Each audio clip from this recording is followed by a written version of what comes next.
3 of these 5 hybrid SUVs are already under federal investigation, and one has a lawsuit in front of a judge in Virginia this year over brakes that stopped responding at speed. Everyone is still on dealer lots today, priced north of $35,000, and most buyers have no idea.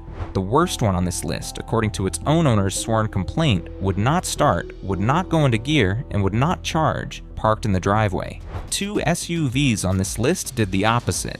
Let's start with the mildest, because even this one hides warnings from your dashboard before a crash. This ranking is built from 3 real sources layered together.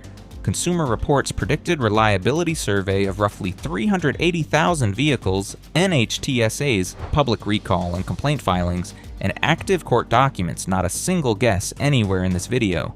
Number 5, the Hyundai Tucson Hybrid. On paper, this is one of the more popular compact hybrid SUVs in America, and that's exactly why its problems matter more than a niche vehicle's would. In 2026 alone, the Tucson Hybrid has been hit with 3 separate NHTSA recalls. The most alarming one covers a software error in the instrument panel display, an error serious enough that it fails to meet Federal Motor Vehicle Safety Standard 101, the regulation that governs whether your dashboard controls and displays actually function the way they're supposed to. When that display fails, safety warnings can simply fail to appear. You do not get a heads up before something goes wrong. You just don't see it.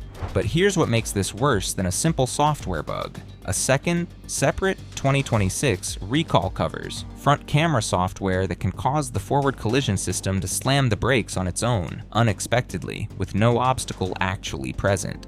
Hyundai's own recall notice admits the front camera software may cause the forward collision avoidance system to activate prematurely and unexpectedly apply the brakes. Owner notification letters for that one were mailed out in July of 2026, this month. So you've got a vehicle that can hide warnings from you and slam your brakes for no reason, in the same model year, on the same platform.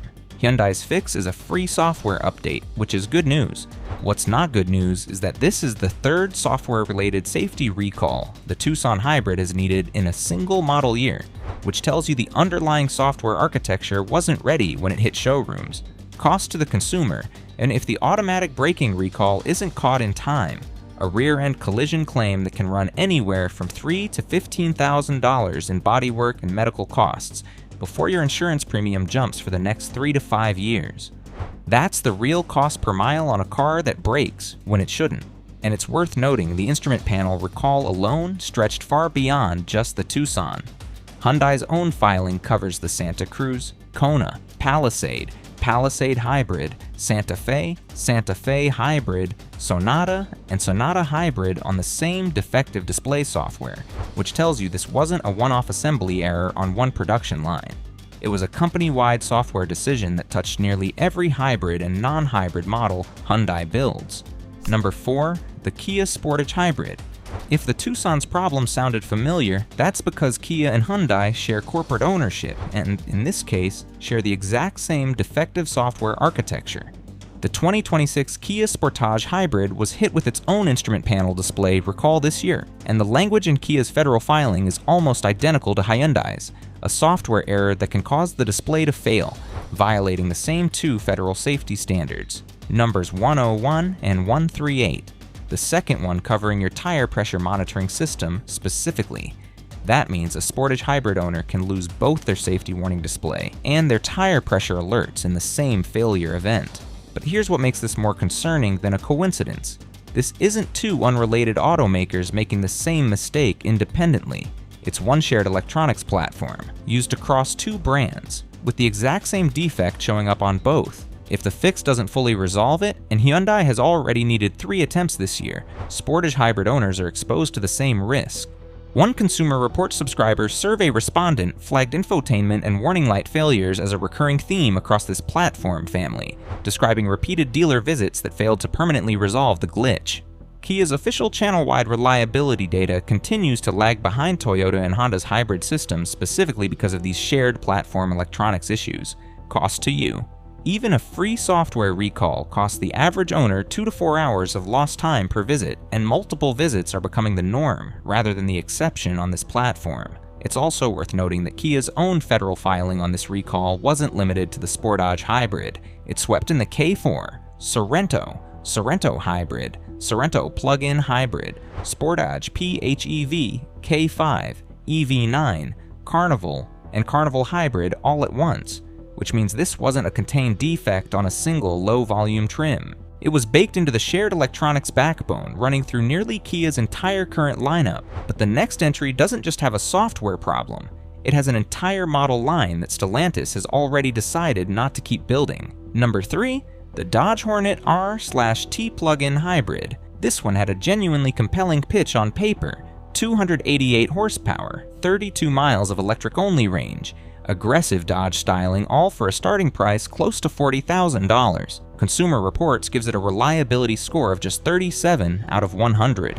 But here's what makes this one especially brutal for the people who already bought one. Owner forums are full of reports describing electrical failures, warning lights appearing before the vehicle even crosses 1,000 miles on the odometer, chronic 12-volt battery drain that leaves the car dead in the driveway, and software glitches that dealership technicians repeatedly struggle to diagnose, let alone fix. Now layer the resale numbers on top of that. A 2024 Dodge Hornet has already depreciated 44% of its value in just 2 years. Industry depreciation modeling projects the plug-in hybrid variant specifically will lose roughly 62% of its total value over 5 years, one of the steepest depreciation curves of any compact SUV sold in America right now. And here's the detail that should genuinely worry anyone considering one used. Stellantis has already halted US production of the Hornet for the 2026 model year, citing tariffs on foreign-built vehicles. That means parts availability, dealer support, and resale demand are all shrinking for a car whose owners are already reporting battery drain and warning light failures under 1,000 miles. At a starting price of roughly $40,000, if that Hornet loses 62% of its value in 5 years, you're looking at $24,800 in pure depreciation alone, before a single electrical repair bill. That's nearly $5,000 a year just watching the car lose value while the 12-volt battery keeps draining in your garage. And unlike a normal discontinuation, where parts and service simply continue as the automaker winds things down gradually, the tariff-driven halt means Hornet owners are now depending on a shrinking dealer network and a parts pipeline that was never built to support a car this new for the long haul. Number 2, the Ford Escape plug-in hybrid. Among every compact SUV plug-in hybrid sold in America, a group that also includes the Toyota RAV4 Prime and the Mitsubishi Outlander PHEV. Consumer Reports 2026 reliability data ranks the Escape PHEV dead last, not below average, last. And this year, that ranking got a lot more serious. In February of 2026, Ford issued NHTSA recall campaign 26V091, covering more than 17,000 2023 through 2025 Escape PHEV units for a manufacturing defect inside one or more high-voltage battery cells that can cause an internal short circuit. Ford's own filing states the defect can cause battery thermal venting, potentially resulting in a vehicle fire, and that this can happen while the vehicle is parked and completely turned off, not just while driving. If it happens on the road, the dashboard displays a "Stop Safely Now" warning as the propulsion system shuts down, and Ford confirms the vehicle is no longer drivable once that venting begins. This recall was actually an expansion of an earlier one from November 2025 that covered over 20,000 vehicles for the identical defect, meaning Ford's first attempt at identifying the affected battery cells wasn't broad enough, and they had to go back and widen the net. Until a permanent fix exists, Ford's official guidance to owners is to only use auto EV mode and cap charging at 80% capacity, an interim workaround, not a repair. But here's what makes this more than a one-time manufacturing slip. This is the second Escape PHEV recall, tied to fire risk in recent years, after an earlier campaign covering engine oil and fuel vapor accumulating near hot components in the engine bay. 2 separate fire risk recalls on 2 separate systems, on the same nameplate. Plug-in hybrids as a category are already carrying roughly 80% more reported problems than gas-only vehicles, according to Consumer Reports' latest survey of vehicles dating back to the 2000 model year, so buyers choosing a PHEV are already accepting more risk on average than a conventional hybrid or gas buyer. The Escape PHEV sits at the very bottom of that already elevated curve. Ford has kept the Escape PHEV available for the 2026 model year regardless, with well-equipped trims landing in the low $40,000 range. Real money for a vehicle whose manufacturer is telling owners, in writing, to limit how they charge it until a fix exists. And the next brand on this list should worry you more, because it's not a budget nameplate. It's a vehicle marketed and priced as a genuine luxury 3-row SUV. Number 1, the Mazda CX-90 plug-in hybrid. This is the worst scoring vehicle on this entire list, and it's also the most expensive one to buy. Consumer Reports gives the CX-90 PHEV a reliability score of just 20 out of 100, the lowest of any hybrid SUV in this year's dataset. Full stop. Owners have reported recurring transmission roughness at low speeds, radar sensor errors that can cost roughly $600 per sensor to replace, and technology glitches requiring multiple dealer visits just to get diagnosed. But here's what makes this one criminal rather than just unlucky. This is not one isolated defect. Mazda has issued a cascade of separate federal recalls on the CX-90 platform, covering a steering gear assembly that caused sudden loss of power, steering assist, a defect serious enough that federal regulators are now investigating whether Mazda's own fix actually worked, after receiving 26 new complaints and being made aware of 2 crashes tied to the redesigned part. Separately, Mazda recalled more than 150,000 CX-90 and CX-70 vehicles for software problems that could cause loss of drive power, engines that fail to restart after the automatic stop-start function engages, and faulty high-voltage battery cooling in the plug-in hybrid model, specifically the exact system that keeps your battery pack from overheating. One owner's complaint, filed with federal regulators after completing the recall repair, described the vehicle developing new engine malfunction warnings within 2 weeks, writing that the car nearly caused a bad accident even after the fix. The financial and legal fallout is already underway.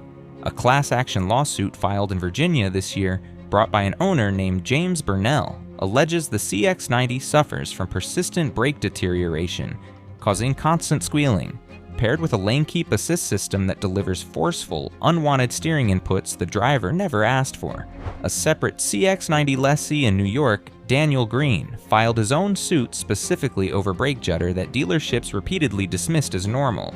And in a complaint filed directly with the National Highway Traffic Safety Administration, one CX-90 PHEV owner described their vehicle suffering what they called a hybrid malfunction that caused the car to seize entirely. At a starting price around $50,500 for the plug-in hybrid trim, the CX-90 costs more than every other vehicle on this list, has the worst reliability score of every vehicle on this list, and is currently the subject of an active federal recall query and a nationwide class action lawsuit at the same time.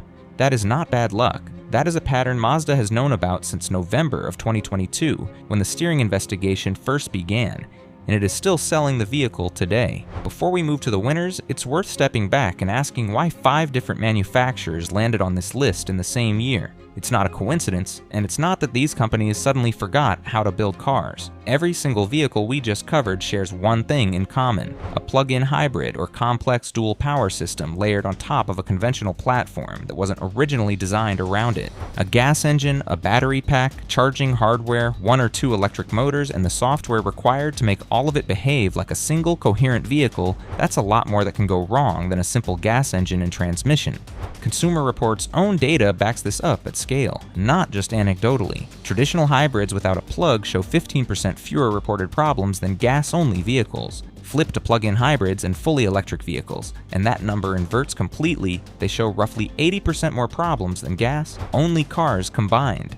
That gap is the entire story of this list. 4 of our 5 avoid entries are plug-in hybrids specifically, not standard hybrids. The complexity that plug-in technology adds, bigger battery packs, onboard chargers, thermal management systems that have to keep that battery from overheating, and software that has to coordinate all of it in real time, is exactly where Mazda's battery cooling recall, Ford's thermal venting recall, and the Hornet's chronic 12-volt drain all originated. Meanwhile, Hyundai and Kia's problems on this list trace back to something different, but related.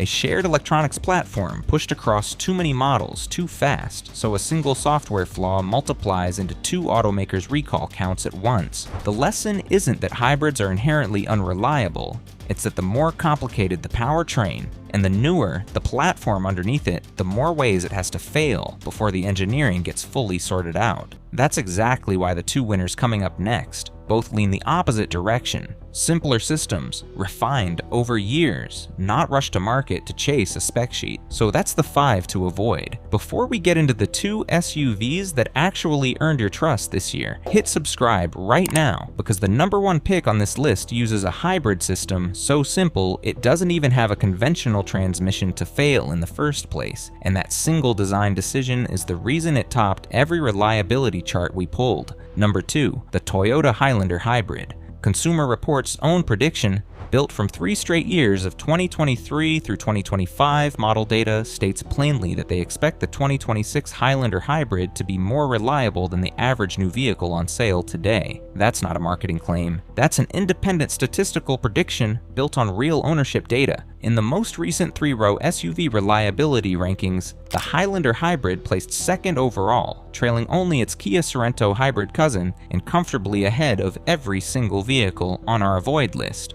The powertrain is Toyota's now proven hybrid system, the same core architecture underpinning the RAV4 and Camry hybrids that have spent years topping dependability studies. It returns 35 miles per gallon combined with all-wheel drive, now standard across the lineup, meaning you're not sacrificing efficiency to get Toyota's reliability track record. Pricing runs from roughly $46,270 up to $55,675 depending on trim, which sits right in line with or below several vehicles on our avoid list that offer far worse reliability for similar money. The honest trade-off here is interior space. The 3rd row is genuinely tight, and if you need serious 3rd row room, Toyota's own Grand Highlander Hybrid solves that problem for only marginally more money, running from roughly $41,860 to $59,775, while sharing the same proven hybrid core. But as a straight reliability play, the Highlander Hybrid backs up its badge with 3 consecutive years of real ownership data behind it, not just brand reputation. Compare that to the Mazda CX-90 PHEV's score of 20 out of 100, and you're looking at a vehicle predicted to outperform the average new car, parked right next to one predicted to be one of the least dependable vehicles sold in America this year, at a similar price point.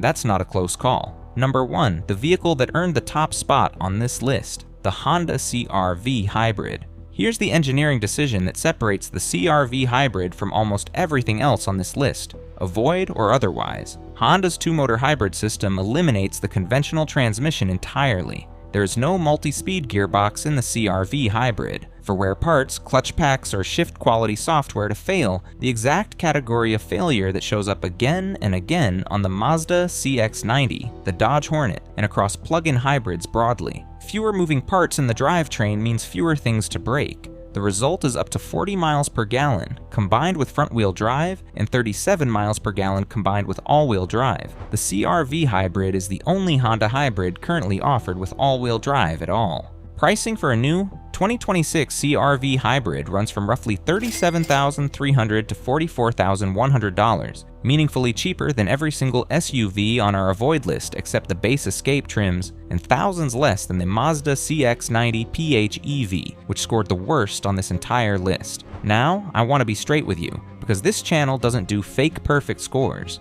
The CR-V Hybrid isn't flawless. Consumer Reports' owner survey data does flag some real complaints. One Florida owner reported a persistent, high-pitched electric whine coming from the rear of the vehicle, and a Minnesota owner reported the voice-to-text read aloud feature in CarPlay cutting out mid-message, an issue the dealership couldn't fully resolve. But here's what makes the difference. Those are infotainment annoyances, not safety recalls. Nobody's brakes are firing on their own. Nobody's steering assist is failing. Nobody's car is seizing in the driveway. When you stack a squeaky CarPlay bug next to a federal recall for brakes that engage without warning, there is no real comparison. The CR-V has been Honda's best-selling model in North America, SUV or otherwise, for years running, and that sales volume means Honda has an enormous incentive and an enormous data set to keep this platform dialed in, a feedback loop that a brand new plug-in hybrid platform, still in its first or second model year, simply doesn't have yet. Between the Highlander Hybrid's proven 3-row track record and the CR-V Hybrid's simpler, transmission-free drivetrain and lower price point, these are the 2 hybrid SUVs on the market right now actually backed up by the data instead of the marketing. Here's the bottom line after going through every recall filing, every reliability score, and every lawsuit tied to this year's hybrid SUV lineup. The vehicles that fail aren't the ones that look risky on a spec sheet, they're the ones with the most complicated hybrid systems and the least amount of real-world testing behind them. The Mazda CX-90 PHEV and the Dodge Hornet PHEV both try to do too much, too fast, and their owners are the ones paying for it in dealer visits, in depreciation, and in some cases, in court. Flip the value argument and it gets even clearer. A Mazda CX-90 PHEV buyer paying roughly $50,500 is buying into the worst reliability score on this entire list, plus an active recall query and a class action lawsuit attached to the nameplate. A Honda CR-V hybrid buyer paying as little as $37,300 is buying into a drivetrain so simple it has one less major system to fail than almost anything else on the market, with 0 safety recalls tied to its hybrid system this model year. That's a gap of over $13,000 at purchase, on top of a completely different risk profile once you're actually driving it, cheaper and better built. That's not a coincidence. That's what happens when a manufacturer refines one hybrid system for over 2 decades instead of rushing 5 new ones out the door at once to chase a spec sheet. The same logic applies to the Highlander hybrid against the Hyundai and Kia twins on our avoid list. You're paying similar money either way, but only one of those purchases comes with 3 straight years of data predicting it'll outlast the average new car, instead of needing a 3rd software recall in a single model year. So here's my question for you. Has your hybrid SUV actually held up the way the dealership promised, or are you dealing with a recall, a warning light, or a repair bill nobody warned you about? Tell me the brand, the mileage, and what broke. I read every single comment, and if enough of you are dealing with the same nameplate, that tells us exactly which SUV needs its own deep dive video next. Our next video breaks down the exact hybrid battery warranty language every dealer hopes you never read closely, because one clause in it can leave you paying for a battery replacement that should have been covered. You'll want to see that before your next oil change, let alone your next hybrid purchase.